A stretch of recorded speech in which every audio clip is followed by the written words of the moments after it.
What is up, everybody? Happy Saturday. Welcome into an all-new episode of the Pack-A-Day Podcast. I'm your host, Andy Herman. You can follow me on X at Andy Herman NFL. You can follow the podcast at Pack-A-Day Podcast. Quick shout out to our all-new Pack-A-Day Podcast YouTube members, Vincent and Theo, and Paul Merrifield. Thanks so much for joining. Today, we are going to be going over a topic that I was not expecting to discuss today. I have my list of topics here that I have and was planning on, and today's topic was not on that list of topics, and that is Tom Silverstein's article that sort of presupposed that the Packers could potentially be releasing Aaron Jones within the next couple of weeks. There was also some other big news in that article that I want to go over as well. But we need to start by talking about Aaron Jones. We need to start by talking about the article that Tom Silverstein wrote. And we need to start by talking about what could potentially happen with Aaron Jones in the next couple of weeks. Now, let me start off with the Tom Silverstein article. And he said, quote, Green Bay Packers officials have met with running back Aaron Jones' agent at the NFL Scouting Combine in hopes of reaching agreement on a salary cap cut that would make the final year of his contract less burdensome to their cap. He goes on to say, actually, I'm going to stop right there. He then goes on to say, quote, if the two can't reach agreement in the next 2 weeks, the Packers could release him and then hope whatever they are offering isn't matched on the open market. But they would risk losing him to another team, so they will have to work with Rosenhaus to find a way to negotiate a cap reduction. There's a huge difference here. When Tom originally wrote the article, at least from what I can tell, and based on what was quoted in other articles, he said if the two can't reach an agreement in the next 2 weeks, the Packers would release him. He has since changed it, from what I can tell, to the Packers could release Aaron Jones. That is a pretty big difference. Tom went on to clarify on X and said, let me clarify the story I wrote on Aaron Jones. The Packers met to try to reduce his salary cap number. I don't know that they're asking for a pay cut. I should have made that clear. It could be a restructure. The idea is just to get his cap number down. Sorry for the confusion. Also, he said, also, those that are blowing up the line about them cutting him, I was pointing out how that was an option, but not a likely one. It's an option with anyone who has a high cap number, but I would suspect they would do everything in their power not to do that. Also in the in the article by Silverstein, is this direct quote, the bottom line is that they want him back.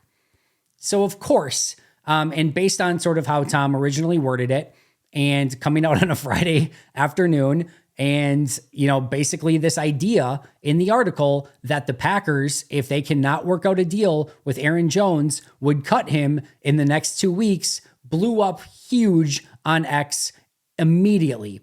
And people freaked out and people panicked that Aaron Jones could no longer be a Green Bay Packer and so on and so forth. So first of all, Tom does a tremendous job reporting on the Green Bay Packers, one of the absolute best in the business. I think he probably regrets some of his verbiage, and he did go on X to clarify some of the verbiage immediately, which just shows his professionalism overall. He's made updates to the article again to say could release him instead of would release him. The bottom line here is, as Tom put in the article, is that they want him back. And from what we know from Aaron Jones, from the beginning of his time as a Green Bay Packer up until now, is that he wants to remain a Green Bay Packer as well. Remember, just last year, he took a pay cut. So there was a lot of conjecture, a lot of panic, a lot of concern. And even before Tom put out the amendments and addendums to his initial article, I said immediately, I have no inside sources. I have no inside knowledge or reporting that I can do on this, but I would be shocked if Aaron Jones is not a Packer in 2024. Let's start by what's going on here, because I think this is an important thing to go over. This is contract and negotiation period between veterans and teams. This is what happens at this time of year. And what happens sometimes is you get this information that's leaked out to try to provide some leverage or, just kind of go over some of the things that are happening. But this is all probably in some sort of effort by both sides to find a number that's manageable and amicable to both parties. That's what's going on here. At the end of the day, I wholeheartedly believe, and Tom mentioned it as well, that the Green Bay Packers want Aaron Jones to be on the roster next year. I also wholeheartedly agree that Aaron Jones wants to be a member of the Green Bay Packers next year. What you have to come to an agreement on is at what number does that make sense? And those aren't always the easiest discussions. They're not always the easiest negotiations. But when one side and the other side want the exact same thing to happen, they're normally, more often than not, far more often than not, going to eventually get to a point where they can reach a conclusion that is perfect, maybe not perfect, but compromisable and amicable for both sides. And that is what I ultimately see playing out here. This is just the type of negotiations and contract talk that goes on at this point in the year. This is nothing abnormal. The Packers and Aaron Jones went through it a season ago. They've been through it before. They might be through it again, dependent upon what happens with this contract. These are very normal things to happen. And as Tom has sort of gone over again now in his article, is that he does not expect there to be a release of Aaron Jones. What he was basically saying, in as many words or in different words, is what I've been saying all week long, and you're probably sick of me saying it by now. If you do go to a player with a request for a restructure or a pay cut, you do have to have the ability in your back pocket to say, hey, if we can't come to a conclusion here, I'm going to have to release you. And if you do not actually come to a conclusion, you do need to follow through on the release. Otherwise, your words become hollow for every other contract renegotiation or possible pay cut with agents moving forward who know you'll just kind of chicken out and not actually go through with the request that you're trying to make or the threat to actually release the player, in which case, future agents might just say, well, we're not actually going to take any sort of pay cut. We're not going to renegotiate. And we don't think you're actually going to cut us. So you have to have that sort of in your back pocket. It's not likely to happen. I don't believe it's going to happen. I don't think Tom necessarily thinks that it's going to happen either. Don't want to put words in Tom's mouth. But that's why he said, and kind of as his last sort of tweet that he put out, I was pointing out how that was an option, but not a likely one. I do not believe there is a real, opportunity or a real world in which the Packers go to Aaron Jones and release him and then let him shop on the open market and say, let us know what your number is and we want you back at the end. To get a better understanding of this entire process and why it's happening, though, we have to have a better understanding of what Aaron Jones' contract currently entails, because there's some interesting points to this for both sides. Right now, Aaron Jones' cap hit in 2024 is set to be $17.575 million, $17.6 million basically in cap hit on the salary cap for this season in 2024. That would make him, as of right now, the second highest paid running back for this season in all of football. At 30 years old, coming off a pretty injury-riddled season, even if he was absolutely spectacular in the games that he actually played in, he didn't play in all those games. The second highest paid running back at this age for a player that has had now some injury issues is obviously not necessarily ideal. And in a time and an age in which running backs are maybe devalued more than ever and teams are not paying running backs, a $17.575 million cap hit for a running back that, again, is 30 years old is a hefty price to pay, and especially making him the second highest paid salary for any running back in 2024. What that salary is made up of is an $11.1 million base salary, $5.72 million in prorated signing bonus that's already been paid for. Can't get out of those no matter what. We've been through those in numerous situations and scenarios in the past, but that is a signing bonus that's already paid, and they're going to pay him that no matter what. He has a $400,000 per game roster bonus and a $500,000 workout bonus. And that brings him to a $17.575 million total cap hit for 2024. They also are on the books for Aaron Jones right now. If everything were to stay the same, they would pay him $17.58 million this year. And then next year, when his contract automatically voids and he would become a free agent, they would also pay him $6.64 million in dead money next year. So what that means is that Aaron Jones, through this year and next year, for just 1 year of playing for the Green Bay Packers, this year and next year would cost them $24,213,824. $24.2 million over 2 years for just 1 year of play in 2024. That is an exorbitant cost for a lot of players, specifically a running back that is coming off some injuries and that is turning 30 years old. That is not a great place to be in for that type of contract, even if Aaron Jones, we can all agree, is phenomenal. You want him in the locker room. You want him on the team. I don't know of anyone that wants him gone, but that is a exorbitant salary cap hit for this year and next year for just 1 year of play in 2024. So what would happen, and I want to be abundantly clear about this, I am not in any way suggesting that Green Bay should release Aaron Jones. And I'll say it one more time. I do not believe in any way that they will release Aaron Jones, but there's a reason that we need to go over this number. If Aaron Jones was released, he would count $12.355 million against the salary cap this year, but they would save $5.2 million in salary cap space this year. And they would save that full $6.638 million next year because it accelerates to this year's cap. They in total would save almost $12 million in salary between this year and next year by releasing him at this point in time. What that also means is Aaron Jones, by staying on this contract right now, has $12 million to gain by playing out as a member of the Green Bay Packers this season. So kind of how you can view this, right, is that you can take away all the bonus stuff and all the void stuff and all the roster bonuses and prorations and things like that, and basically look at it that Aaron Jones, because they've already paid that and they've already mortgaged, or they've put like this money on the credit card for now so that they could pay him cheaper in years past. So take all of that garbage away and just know that Aaron Jones is basically set to make a 1 year, $12 million salary this upcoming season that they can get out of entirely if they want to. It would be part savings this year, part savings next year. But the end result, if Aaron Jones plays this year, is that he would make an additional $12 million. And if the Packers were to release him, and he would get none of that $12 million, and Green Bay would save $12 million over this year and next year. So this equates to, after all those signing bonuses that they've already paid and they can't get out of anyway, is as of right now, would you sign Aaron Jones to a 1 year, $12 million deal at age 30 with some of the injury issues that he just had?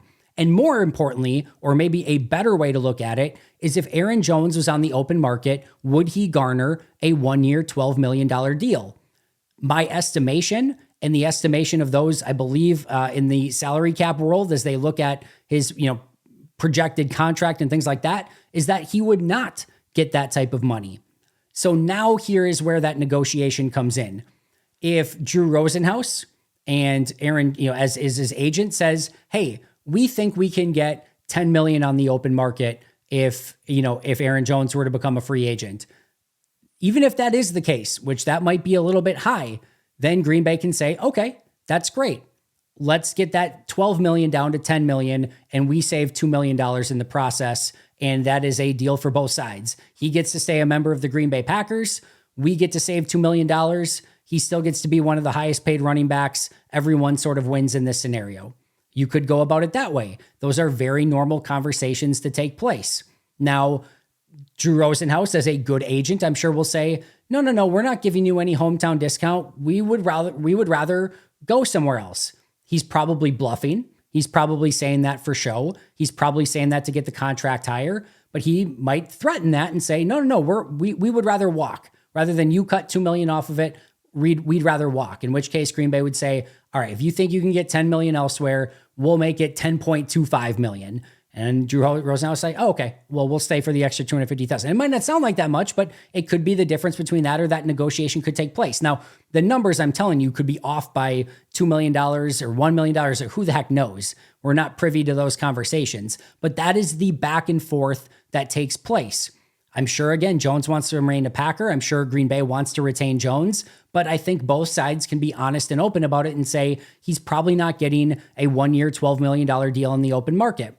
And then that is where those negotiations need to take place, and they need to figure out a dollar sign that makes sense that both sides are happy with. And once they get there, they will redo that deal. Now, here are the things that Green Bay could do with this Aaron Jones contract. They could do a simple restructure of the contract. They could say, Aaron, you are amazing. We love you. We care about you. We are not going to ask you to take any pay cut again for the second consecutive year. We just want to restructure your deal. We're going to add some void years to it. We're going to get that number down this year to a more reasonable cost for us, and we'll pay you more in the future. They could do a simple restructure. The odds are is that that's not the direction that they're going in. The reason that I say that is if they wanted to go in that direction, they don't even need to involve Aaron Jones and Drew Rosenhaus. They can just do that. Well, they can do a simple restructure without the void years. If they want to add the void years, then they need Drew Rosenhaus and Aaron Jones to agree. But if they wanted to do a more simple restructure, they could do so. But if they wanted to add those void years and just, pay him as he is right now, but just move some of that money into future years, they could do that without Drew Rosenhaus and Aaron Jones. But if they wanted to do a more complex restructure, that is one thing that they could do and just sort of move the money around a little bit. That is option one. Number two is that you could have sort of this Preston Smith, type scenario. Aaron Jones says, and his agent say, hey, all right, I'm willing to take a pay cut, but let me earn some of that money back in incentives. So instead of saying like, hey, we're just going to take that $12 million and move it to $10 million, maybe they come up with a situation where we're going to take that $12 million and move it to $8 million, but we're going to add $4 million back on in incentives so that if Aaron Jones has a phenomenal season, he can still earn that full $12 million. But if he doesn't, Green Bay actually only has to pay $8 million. And there could be some benefit there for both sides, but Jones has to earn it through incentives. So you could end up in a scenario where there is immediate cap savings, but Jones could get some of that money back in bonuses that he earns through the course of the year based off of performance. So a base salary cut plus some incentives that he could earn some or all or more of that money back. The next would be a direct pay cut. They go to Jones, and just like we said, they say, hey, you're not going to make, or they go to Rosenhaus more likely, you're not going to make $12 million on the open market. We think you're worth $8 million. Rosenhaus says they're worth $10 million. They meet in the middle at $9 million, and he just ends up taking a pay cut. And it's as simple as that. $3 million pay cut. And again, these numbers could be off. It's not meant to exact the numbers here. We're just trying to go through a mock negotiation, if you will. But there could just be a simple pay cut. And that might sound harsh, right? On the surface, that sounds like Aaron Jones, an all-time great Green Bay Packer, a future Packer Hall of Famer, and one of the real great running backs in the history of this franchise. You're going to try to nickel and dime that guy for a couple $1 million to try to get his money a little bit lower. That's what you're going to try to do. But these, again, are very common negotiations that take place, and that money ultimately matters. This is a business, and the Packers, unfortunately or fortunately, are forced to look out for their best interests and what makes sense most for the team. That is what all good GMs, that is what all good franchises do. And I'm not saying they can't take care of Aaron Jones in that process. I'm not saying they can't be human about it and empathetic about it and really handle that with care.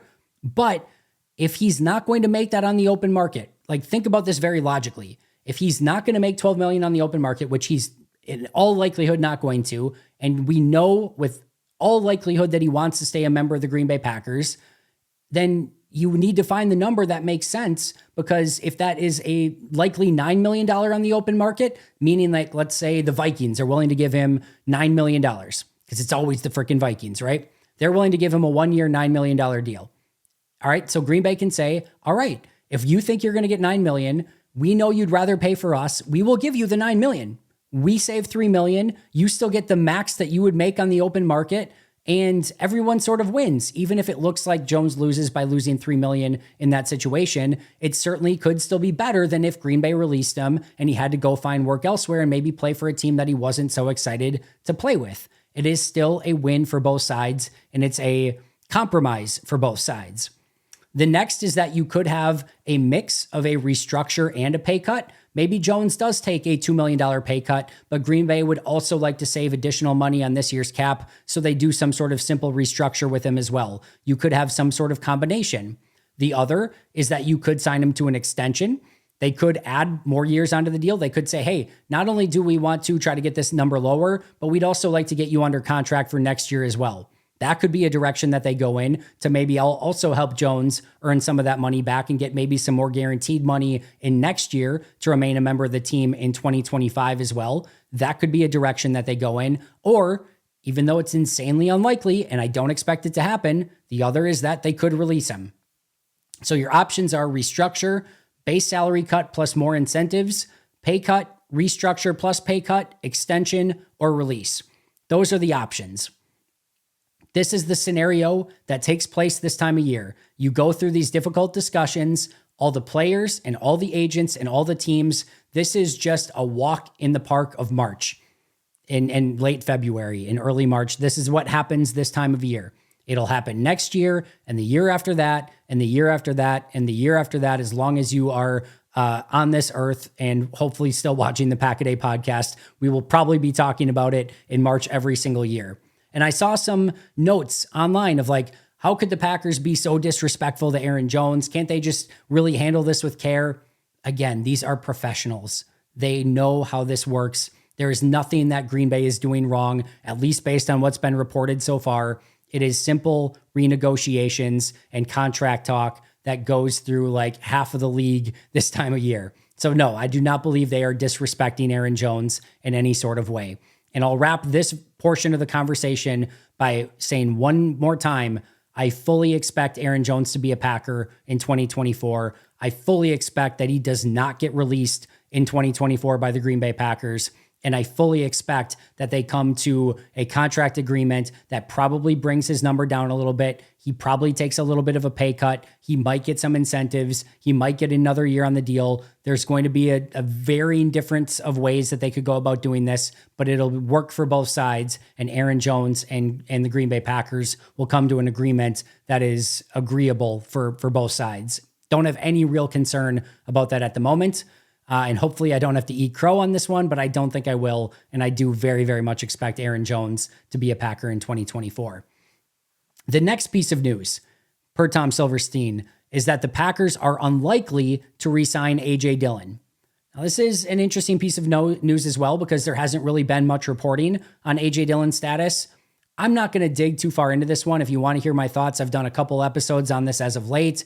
And I think most of you by now, and I talked about it in the happy hour yesterday as well, I believe it's time to go in a different direction with Aaron Jones. I want playmakers at running back. I want dynamic players. And on its simplest terms, A.J. Dillon has not proved that he can be that type of player. Not saying he can't be a good teammate. Not saying he can't be great for the city of Green Bay and Door County, or the county of Door County. Not saying that he can't be a good NFL running back. I very much think he can be. I think he will find a team that fits his skill set, and it wouldn't surprise me if he had a really good 2024 season with some team.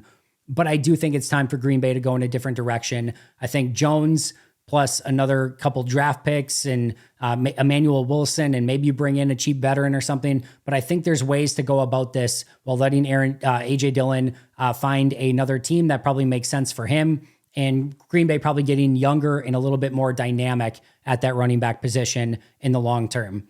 So what does this overall mean for the running back position? Kind of what I've been expecting all along.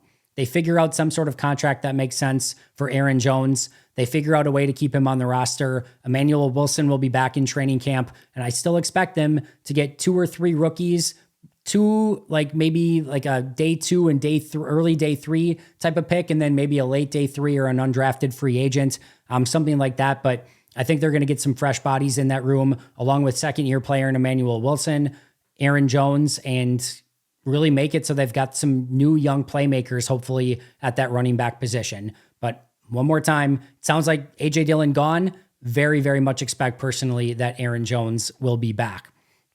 One more piece of really good news that came from Ken Ingalls and just the overall salary cap adjustments that were announced or leaked out on Friday. The Packers received a salary cap adjustment that netted them a positive $5.56 million. $5.56 million. Now, Ken Ingalls, who does such a fantastic job of really breaking this all down, had anticipated that the Packers were going to get some adjustments here, but he had put more in the about $1 million range that he thought they were going to get credited back for. But they got $5.56 million credited back, which adds a surplus from what Ken was working with. And based off of what Ken was working with when we did our salary cap exercise here on the podcast, that was what that $1 million was what I was working with as well. So the Packers netted another $4.5 million that Ken and I were expecting, or Ken was expecting, and I utilized those numbers from when we did sort of our salary cap projections. This is not like the salary cap rising where the money goes up for every team. Some teams, I'm sure, did get some money back as well, but this is all through unearned bonuses from 2023, whether it be through not hitting their workout bonuses or their roster bonuses, whatever it might be.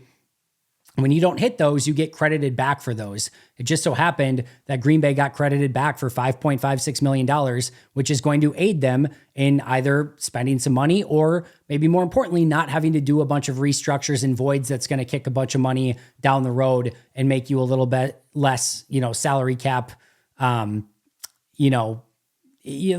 things the right way and being fiscally responsible. Let's put it that way with the salary cap. You want to keep that bottom line as clean as you possibly can. And this is a good way to do that if you don't have to do a bunch of void year restructures to open up money now. Or they could just, go out and sign, some free agents with the money as well. Either way, it's a surplus of money. It'll help Green Bay and give them more opportunity to add some players to the roster if they want to this upcoming offseason. And spoiler alert, I very much believe that they want to. Couple other news and notes from Friday. I did my whole safety breakdown on Friday's episode. If you have not checked that out, I cannot stress it enough. You are going to want to check that out. I would be shocked if Green Bay does not sign a safety from that list this offseason. So you're going to want to get to know those players. It wouldn't even shock me if they signed 2 players from that list. But one of the players that I put on my likely cut candidates that could be an option for Green Bay was Eagles safety, former Titans safety, Kevin Byard. And guess what happened on Friday? He did get released. He is now a free agent, able to sign with any team at any time. Remember, if you're released, you do not have to wait until the free agency period opens. You can sign right away. And he could be a potential box safety option for Green Bay. I don't think he's a great option. I think he's a little bit older. I know he's a little bit older. He's past 30, and he has seen a pretty significant decline from his time in Tennessee and then going to the Philadelphia Eagles last year. But he does fit pretty well in that box safety role. There's worse options out there. If the price was right, I wouldn't hate it, but it's not probably the direction that I would go in. But that is another option for the safety position for the Packers this offseason. Meanwhile, the Detroit Lions, not your Green Bay Packers, were awarded at the Scouting Combine for having the best draft of 2023. We'll see about that long term. We will see about that long term. There's no question they had a fantastic draft. Laporta and Jahmyr Gibbs. And, I know Jack Campbell didn't have necessarily a great season, but, Brian Branch was phenomenal. They had a awesome draft. So it's not like a major slight to Green Bay. Let's just keep an eye on that over the next few seasons because this Green Bay draft class, pretty epic as well. I think there could be a race long-term to see who has a better draft in the future. And we'll look back at it in a few years. And I like Green Bay's chances of maybe, I know they can't steal the award later, but of ultimately earning that award based on the overall fruits of the labor a few years from now. Last but not least, there have been multiple reports that Justin Fields on the open market or on the trade market is only expected to net about a 2nd or 3rd round pick. So if the Bears were hoping that after, making the decision to keep the pick and draft a quarterback or maybe trade down a spot and draft a quarterback at 2, that they were going to get this, another big time 1st round pick for Justin Fields. Listen, anything could still happen. Some team could fall in love or maybe lose out on all the quarterbacks and get desperate. As of right now, sounds like they're only expected to get a 2nd or 3rd round pick in return for Justin Fields. It still is, humorous to me that the Bears fans have sort of talked themselves into Justin Fields being a worthwhile quarterback to save and that they shouldn't draft a Caleb Williams or a Drake May. To be fair, not all Bears fans feel that same way, but the fact that any Bears fans were like, yep, got to keep Justin Fields, like this is a very clear and obvious decision. And clearly the rest of the NFL agrees. The top of the quarterback class, there might be 4 quarterbacks that go in like the top 6 or 8 picks. And meanwhile, Justin Fields can't get a 1st rounder in return. That tells you all you need to know. And it just kind of goes to show you how few good quarterbacks the Bears have had over time that some fans are convinced that, nope, we got to keep Justin Fields. This is like the best quarterback that we've had.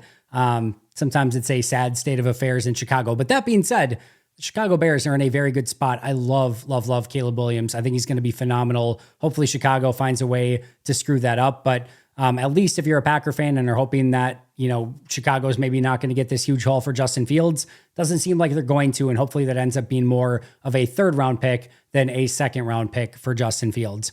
All right, that is going to do it for me today. Thank you so much for joining me. I'll be right back here tomorrow with an all-new episode. Shout out to Most Hated Minnesotan, PJ Wynn, John Wild, Shea Brad Dad, Brandon Paletta, Jennifer Wright, Boom Handle, Donald Lee, Lori Lord, Baby QB, David McCluskey, Donald Decker, and Bremen.